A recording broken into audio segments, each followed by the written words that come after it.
Hallo, willkommen zurück zum Straße sprechen mit Kate. Heute ist in meinem Leben Freitag, der 7. November 2025. Welcome back to the third episode of my adventure across the pond. We will begin by picking up right where we left off, in episode 3 of the Oktoberfest trip on the morning of September 30th, 2025. To restate the ending of the last episode, I woke up in my hotel room with a message sent from the owner of the original hotel I was supposed to stay in the night before. His message on Expedia said they ended their Expedia service on September 1st. As that was already behind us, I don't want to waste any more time with it. I had a trip to finish and a new city to see. The first order of business in Vienna was to find a different hotel to stay in, as the one I stayed in the night before was much pricier than I was interested in paying. After finding a cheaper Marriott option, I repacked my bags and rode the subway down to the Wien Hauptbahnhof, then walked a couple blocks to my new stay. After dropping off my luggage, I went out for a walk to find lunch. The meal was a large organic Viennese beef goulash, which again, like most of the meals I had on this trip, was nothing short of incredible. After lunch, I spotted a building at the end of the park that had caught my eye. What the building was the armory built to supply the Austrian forces during World War I. Even better, the complex behind it was the Austrian Military Museum. Few things in the world are more up my alley than a military museum revolving around World War I. Inside, the museum started with the Habsburgs and Napoleon in 1798, then carried you through the Austrian Civil War and Revolution in the 1850s, then ended with my favorite section of the museum, World War I. What I found in that third section of the museum was a car that Archduke Franz Ferdinand was shot in, that started World War I in the first place. One of the most important pieces of modern history that I happened to stumble on by walking in a certain direction. My second stop of the day was in the Gardens of the Belvedere, another museum in Vienna. I did not enter as I already had my slow walking and reading of plaques done for the day. Plus, I had much more of the city to see. As I walked through the gardens, they carried me closer to the center of the city. From there, I went to the Karlskirche, St. Charles Church in English. The domed church was completed in 1737 and named after Charles Borromeo, who was a well-known healer during the plague. The Roman Catholic Church was originally planned after a plague epidemic that happened in 1713, culminating in not only the name, but why the beautiful church was built in the first place. As I continued my impromptu walking tour around Vienna, the next building to see was the Domkirche, St. Stephen, a medieval Roman Catholic church.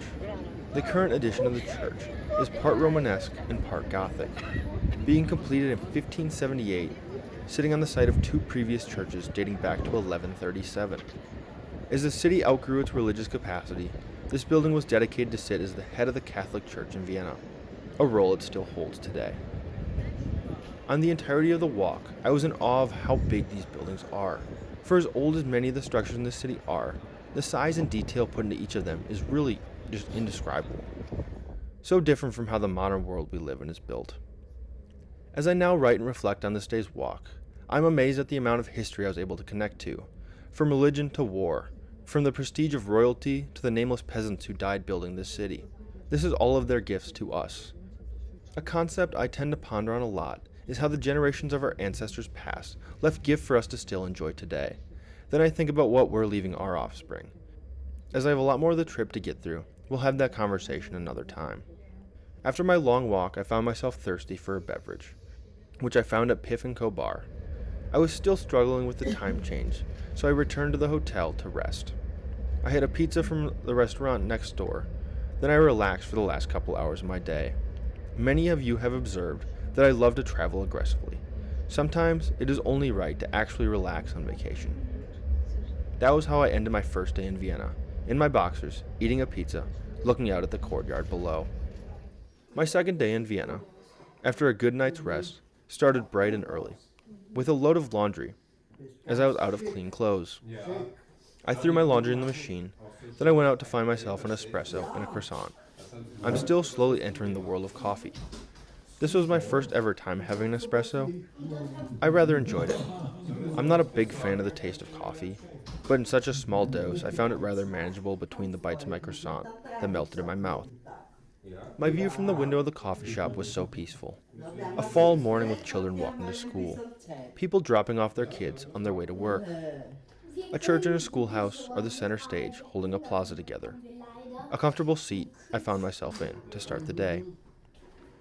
With an espresso in my belly and a suitcase full of warm laundry, I returned to the hotel room to deposit my things. Then off to the train station I went, where I again spent way too much time dicking around. To then take the train the wrong direction. Make note that this is the only time I did that on the entire trip.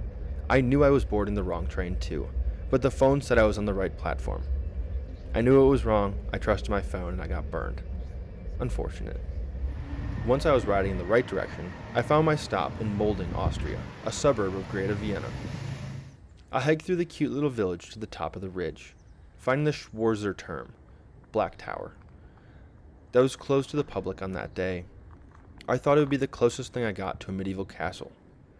I was pretty bummed out it was closed, but still cool to see from the outside. It served as part of the city's fortifications starting the 1400s. After working up a sweat to get up there, I found a nice spot to sit and watch guard over the village below. About a mile and a half around the mountain was the Liechtenstein Castle, a real medieval castle. It was rather out of the way, and I originally didn't want to walk the extra distance. However, since I was already up there, I had a change of mind. I meandered the trails through the woods, trying to take the most direct route possible. Even though the castle was closed, it was still worth every step in the wrong direction. Funny enough, this day was the first day of winter hours for the old structure. So if I'd made this trek yesterday, or the day before, we're obviously not in this time anymore, because it's all in the past tense, but if I would have made the trek one day earlier on my trip, it would have been open for the summer hours. On my return hike to the village of Molding, I walked through a quaint little neighborhood on the side of the mountain/bluff that I hiked over earlier. As I wandered through this community, I had a clear thought in my head saying I could live here. Like move here tomorrow, live here. All the houses and buildings fit together like a glove. A warm, welcoming place where kids walk to and from school. Communities held in high regard, carrying with it a great deal of pride from the people who lived there. Very similar to where I grew up, but in a much different setting. After the 3.5-mile round trip, I found myself in the oldest part of Molding. With a well-worked-up appetite, I entered the Haus de Bier. Lunch was another traditional German dish, with a breakfast spin. Spatzel with smoked bacon and scrambled eggs. My father had been raving about spatzel since he went to Germany in spring. I found out quickly why. The noodle/dumpling was so good, it amazed me that I've never seen it on the menu in the United States. Refueled for more adventure, I boarded the next train that'd take me in the direction of the Schloss Schönbrunn. As I exited the subway station to the palace, it was raining outside. Deciding whether to wait it out or trudge through the cold rain was a gamble. I decided on the latter for time purposes. It sprinkled on and off, but I was able to use different places for covering and never really got uncomfortably wet. The Schönbrunn is a museum that originally was the summer residence for the Habsburg family, which was at one time the most powerful family in mainland Europe from the 15th to the 17th century. I did not enter the museum, but continued my walking tour from earlier, taking time to look at the majestic building and its vast array of gardens surrounding the property. All these palaces from the elites of the modern period are of an unbelievable scale. The power and control over their domain was something that is unmatched compared to today. My feet were starting to hurt after about an hour walk around the premises, so I returned to the train station as I had more walking and more beautiful things to see throughout Vienna. Getting off the train a few blocks from the Hofburg, the former imperial palace of the same Habsburg family I mentioned earlier. The concave circle is very aggressive in nature. Covered with pillars and statues, it represents the strength that the people inside held back in the day. I entered the building on the assumption that it was a museum, creating an account and paying to enter. I soon found out it was the National Library of Austria, somehow not noticing all the Bibliotheca signs plastered all over the wall. I already paid to be inside. I thought I would take the time to sit down and make sure my life back home was in order, updating myself on happenings at work, while also taking some time to call my dad and update him on my trip. I am now a card-carrying member of the Austrian National Library, which I guess is pretty cool. It is the only library that I am currently a part of. After resting my feet for an hour in the library, it was time for me to see the last building of the day. Across the courtyard was the Vienna City Hall, or in German, the Wien Rathaus.